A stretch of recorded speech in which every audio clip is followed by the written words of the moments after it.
Okay, on the count of three, I'm gonna go out there and take a big, deep breath. 1, 2, 3. And then on the 1, 2, 3, I'm gonna blow it all out. 1, 2, 3. Because the Vancouver Canucks, they kind of suck right now.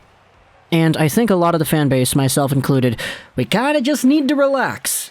Maybe relax? I don't know. There's a good amount of panic that I feel is going around at the moment, and while a lot of it is understandable, I definitely don't want to go out there and start saying that the sky is falling down and it's cloudy with a chance of meatballs just yet. I get it, the Vancouver Canucks have played 2 games, they've only played really 1 good period out of those 2 games, and you have situations where the best players in the team are not being the best players on the team. It is frustrating. It is upsetting. It is demoralizing watching the team play the way they did against the Philadelphia Flyers, who are supposed to be a bad team. Vancouver was worse. Vancouver sucked against Philadelphia, even though they had a 2-0 lead. I think it was JT Miller who, in the press conference after the game, the media scrum, he said, yeah, we were lucky to have a 2-goal lead because the shots were like, 15-4, something crazy like that. And then, of course, we know the special teams not coming out to play, not scoring any goals. It was only Kuzmenko who did that once against Edmonton, and that was it. And all the other, 12 or 11 power plays that the Vancouver Canucks had in the first little bit here of the season, they've completely been useless. Not only are you having power plays that aren't converting because the passing is off, but you have power plays that don't end up finishing because it's Pearson, it's Besser, it's Miller going out there taking penalties while the team is on the power play. This Vancouver Canucks squad has been rough. They've gotten off to the worst start possible. Okay, maybe not the worst start possible. It could have been way worse, honestly, if you had 0 goals scored in the span of the 2 games. But either way, it's kind of demoralizing going out there and seeing the team have multi-goal leads in back-to-back opening games and lose both times. The Vancouver Canucks last season gave up 6 total shorthanded goals. How many have they given up in the first 2 games of the regular season this year? 2! Last season, the special teams were bad. This season, they may be even worse. And it's kind of wild because a lot of the personnel is still the same. A lot of the guys that are suiting up on the PK, they're suiting up on the power play, they're all the same from last year. It's just the coaching, it's the mindset, it's the Bruce bump, it's Jason King, it's not Travis Green, it's not Newell Brown. Sure, there might be some similar plays made. Miller to Hughes to Petey to Miller to Hughes to Petey. It's all the same. Just a different coach. It's a different attitude. But still, the result is the same. 1 for 12, 1 for 11, something like that. And the Vancouver Canucks have dropped 2 straight games on the road to kick off their 22-23 season. It was all kind of encapsulated when Bruce Boudreau talked about how the best players on the team have not been the best players and how it's good that a lot of them are being accountable. Like JT, for example, was very adamant on his frustration on his start to the season. He said that he's been on the ice for 8 freaking goals against, and he didn't use the word freaking. It's frustrating, of course, and he knows that he's got himself an $8 million extension that kicks in next year. It's 7 years long. It starts in 2023, so we've got 8 years of this guy. He's going to be 30.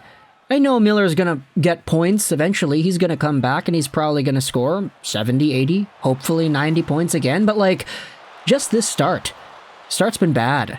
And it's good that he's able to go out there and say all the right things, but actions speak louder than words. It's exactly like what Curtis Lazar said after yesterday's game against the Philadelphia Flyers. Bring up the quote. I wanted to read this out here on the channel. So, we just got outworked all over. We've been kind of dipping our toes in the water, and it's not good enough.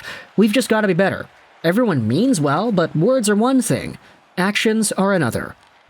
Actions are indeed another. It's very great when JT Miller calls out his own leadership and his own responsibility and everything. He says all the right things, but then you go out there and you watch him make turnovers like, bro, pass the puck properly, man. Back check. Actually back check properly. I know JT is seen in the eyes of many NHL fans, not Canucks fans, but NHL fans, as this two-way, capable power forward-like guy that's physical and everything. And while Miller is a very good offensive player because he gets every second pass in the power play, his back-checking definitely has not been a staple of his game. There have been many plays, even last year, where Miller would try to dangle through a team and then he would lose the puck and he'd be frustrated and he'd yell out a curse word, and then he'd just slowly glide back to his bench while the puck is rushing the other way, odd man rush style.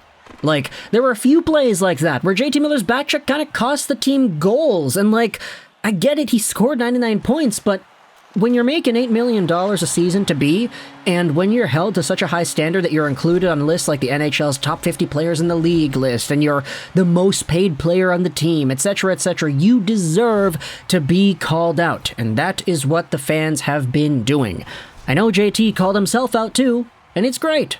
But as Curtis Lazar said, actions speak louder than words, and the Vancouver Canucks playing off against the Washington Capitals tomorrow are going to have themselves that opportunity to do so. You also had Bo Horvat, who definitely has not been his best either. I mean, he scored 30 goals last year in only 70 games, which is a very good pace. I mean, he was on pace for like 36 in total over the span of 82, but like, from the way Bo has been playing the first two games, you wouldn't have known that he was that good last year.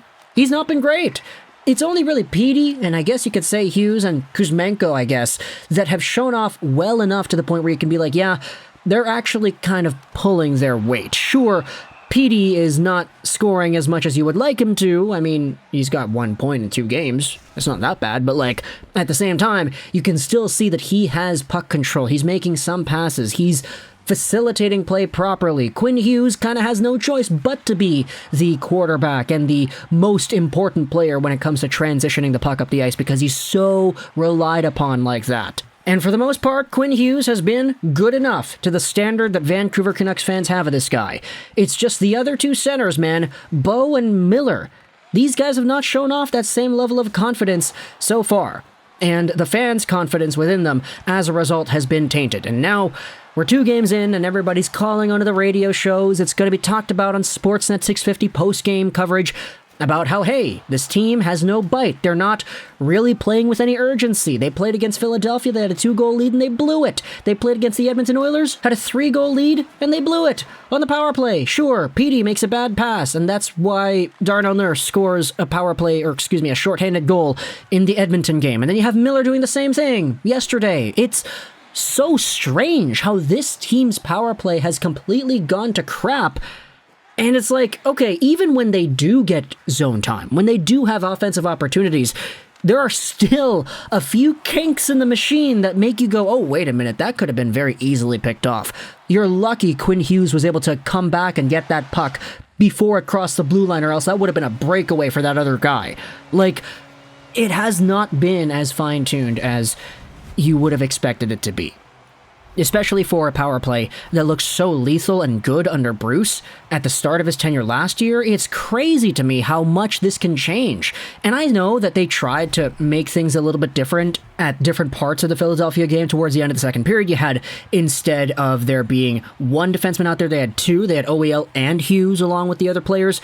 In the third period of the Philadelphia game, you had Kuzmenko moved down to the second unit and Brock Besser moved up. I'm going to be honest, man. I like Kuzmenko a lot. I don't think he was the problem. I feel like this is a player that definitely has had some good showcases of talent, and he's been consistent enough that I can say, yeah, no, try somebody else, man. Like, the Miller-Bo thing, it's so weird to see what's been going on with these two guys in 120 minutes of gameplay so far in 22-23, because of course, I mean, that's 120 minutes out of what's 60 multiplied out by 82.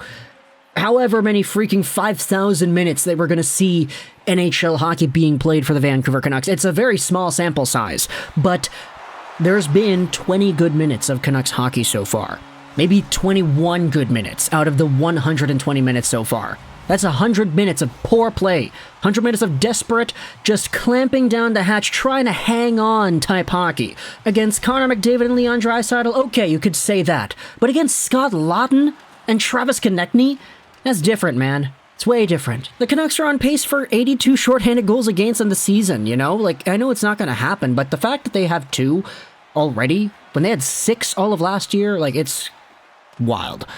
The team has a lot of time to fix everything. But of course, I'm not going to go out there and be the one-stop solution for that. That's Bruce Boudreau's job. That's the team's job. That's the million-dollar athlete's job.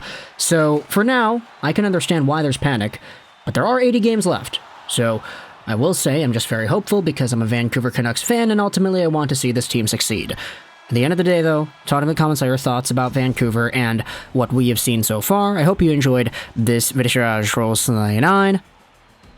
And bye.